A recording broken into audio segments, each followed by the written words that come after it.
Okay, welcome to a new episode of Nate's MMA Corner. I am Nate, and if you watch my show, you're in my corner. Today's episode is a pre-fight show for UFC Fight Night Teixeira versus Ovince Preux. Yeah, the main event, a light heavyweight clash with Glover Teixeira and Ovince Preux, two top-ranked light heavyweights in the UFC. So yeah, this is a pre-fight show, the main card. With my predictions, and so I'll go over every main card match here, and let's get started with a catchweight bout with Ray Borg and Gian Herrera. Yeah, this one, originally was supposed to be a flyweight bout, but Ray Borg missed weight. So anyways, I think it won't matter too much. I think Ray Borg's still going to win this one. And let's see, I have him, I picked Borg winning by decision. I think Ray Borg is the future of the flyweight division. Obviously, it's not good when you don't make weight, but it's not like he has a massive history of not making weight. And yeah, watching this guy's past fights, this guy is a total package. He can do everything. Now is he a finisher? It's hit and miss. But can he win a decision and win the grind, push the pace? Yeah, I believe he can. So, I think he mixed things up with Herrera, and he gets takedowns, he lands some good clean shots, and route to a 30-27 unanimous decision victory. And yeah, next time hopefully he'll make weight. Then, also on the main card, in the women's bantamweight division, we have Sarah McMahon versus Amanda Nunes. Amanda Nunes is tough on the feet. She has great striking, but I think Sarah McMahon is not going to be stupid. She will play it safe. Sarah McMahon's striking has still not fully developed, in my opinion. I think she's trying hard to work at it and putting in the effort, and it's a matter of time, but it still doesn't change the fact that she's a silver medalist in wrestling in the Olympics, and she always has that to fall back on 9 out of 10 times. So the striking, her mastering striking, it'll happen. She's working at it, and I think she'll get dominant positions in this. She will take Amanda Nunes down. She will avoid getting submitted. She will, just maybe get a mount, maybe get good side control, and just pound out and get a. I picked Sarah McMahon to win by unanimous decision on there. So it'll be a good comeback win for Sarah McMahon after losing in a devastating way to Miesha Tate, which no one saw Miesha Tate out wrestling Sarah McMahon, which, that blew my mind. But very few people, I think, can out wrestle Sarah McMahon, and I don't think Amanda Nunes is one of them. Nunes has some decent submission skills, but I wouldn't call her the greatest submission expert in the women's bantamweight division. I think this isn't going to be the most exciting fight, but it'll be a good win for Sarah McMahon, who will get the ground and pound each round and keep transitioning if Nunes going for submissions off her back. McMahon will transition and get side control and mount, and maybe even try for some rear naked chokes. But I think Amanda Nunes will be good at defending the rear naked chokes from Sarah McMahon if it comes to that. So there you have it. There's my pick, Sarah McMahon, in that fight. Then also on the main card, in the heavyweight division, we have Timothy Johnson versus Jared Rosholt. Two guys that have heavy hands. Timothy Johnson has definitely knockout power. Jared Rosholt has great wrestling pedigree. And let's see, this one, you know what though, I think Rosholt's experience gets it done. I think he pushes the pace early on, and I think he gets a first round knockout. Yeah, I think it's just, that's Jared Rosholt. I mean, Jared Rosholt has fought some of the best heavyweights. He's cleaned out that bottom half of the heavyweights, in my opinion, and now it's just a matter of, can he stand and bang with the top tens in the heavyweight division.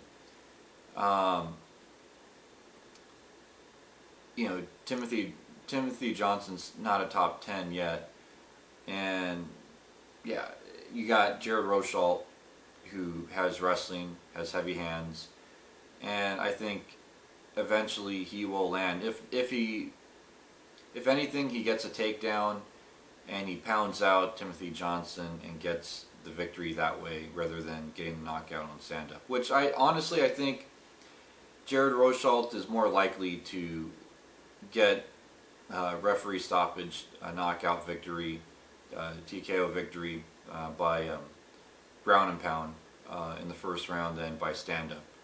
If he stays standing and Rosholt's looking good in the stand-up in the first round, I think it might go to a decision. So there you have it. But overall, I'm picking Jared Rosholt by TKO or knockout first round. Yeah, then in the middleweight division on the main card, we have Derek Brunson versus Sam Alvey. Derek Brunson has a wrestling background. Sam Alvey, he's trained with Dan Henderson extensively on wrestling over the years.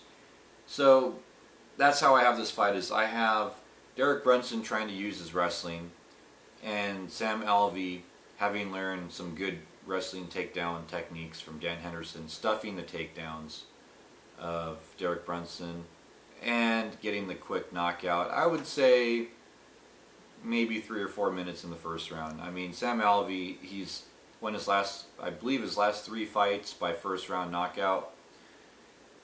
And yeah, he's smiling all the way to the bank with his win bonuses. Smiling Sam Alvey. Yeah, Derek Brunson, though, I like him. He's a good fighter. Veteran of the sport.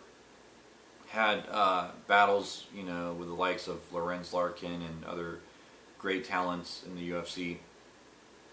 And yeah, Sam Alvey, though, I think he early on stuffs takedowns and then looks to land some good clean shots in the clinch, and then wears out the chin of Derek Brunson and gets first round knockout.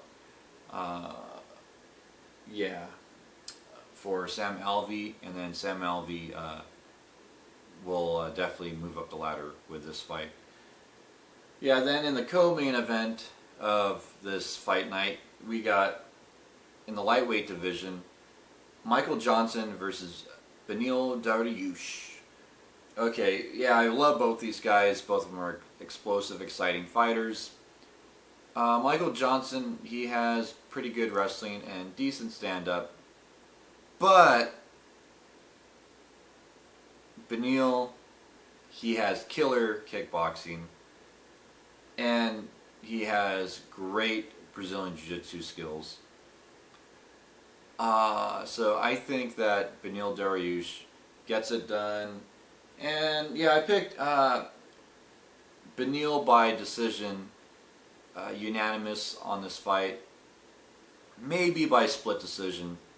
I could see Michael Johnson maybe winning a round somewhere in the mix. Maybe the first round or the third round. Either he comes out guns blazing in the first round, and then Beneil figures him out in the second and third round. Or Beneil puts on a clinic, whether it be grappling or striking or both, in the first 2 rounds. And then Johnson goes for broke in the third round, but doesn't finish Beneil. And Beneil barely survives the third round and thus gets a 29-28 unanimous decision win. Michael Johnson is a few notches up on the rankings over Beneil. Beneil is just outside that top 10 in the UFC rankings, and Johnson is smack dab in the middle. So Beneil will definitely move into that top 10 if he gets a win here, and I think he will get the win here. I think his jiu-jitsu is on point overall, and his striking, training at King's MMA, the way they totally revamped Fabricio Verdum's striking and Rafael dos Anjos striking. I think and Beneil being aware that his last fight he could have done more in the striking. I think he's definitely since then worked on his striking. He knows what he did wrong in the Jim Miller fight, and I believe he worked on it.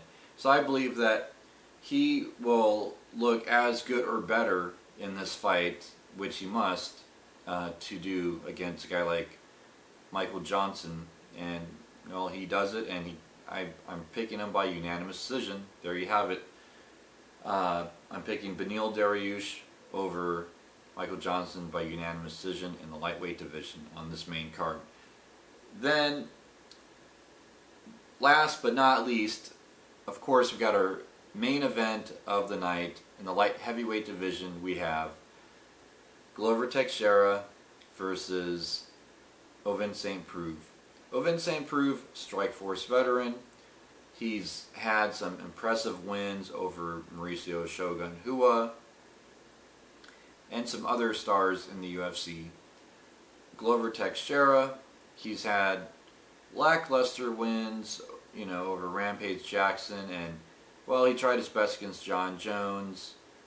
And yeah, this one is, it's like you got the younger guy in OSP versus the older guy, veteran in Glover. I think if this 5-round main event, if it goes to rounds 4 and 5, it's OSP's game for sure. I think Glover needs to get it done in the first 3 rounds, maybe the first 2. I think definitely the first round is Glover's round for sure. And I think eventually, guess what? Glover gets it done, first round knockout.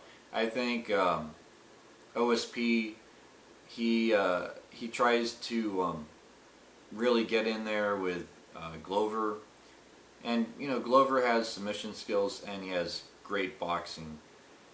I think that OSP really tries to get in there and maybe uses reach at first, and then Glover gets within that reach and then gets the knockout. I mean, Glover was able to get in the reach of John Jones, but he wasn't able to knock out John Jones because John Jones has a chin. And OSP, I think he might be able to take him out. So I think Glover gets first round knockout on this one. As OSP's coming in, Glover gets within his reach and knocks him out in the clinch. So there you have it. I'm picking Glover Teixeira first round knockout, and some of the analysts from UFC Tonight, like Daniel Cormier, also picked Glover in this fight. So there you have it. There's my picks, and stay tuned for my next episode, which will be a post-fight show for this awesome card, star-studded card, and check out the prelims on this card too. It's pretty stacked. You got Araya Hall, my good buddy. Go Araya, I'll be rooting for you. And yeah, you got Dustin Ortiz duking out in the flyweight division. So yeah, stay tuned in the coming days for my post-fight show of this main card and see how right I was. See if I got my picks correct. And until then, see ya.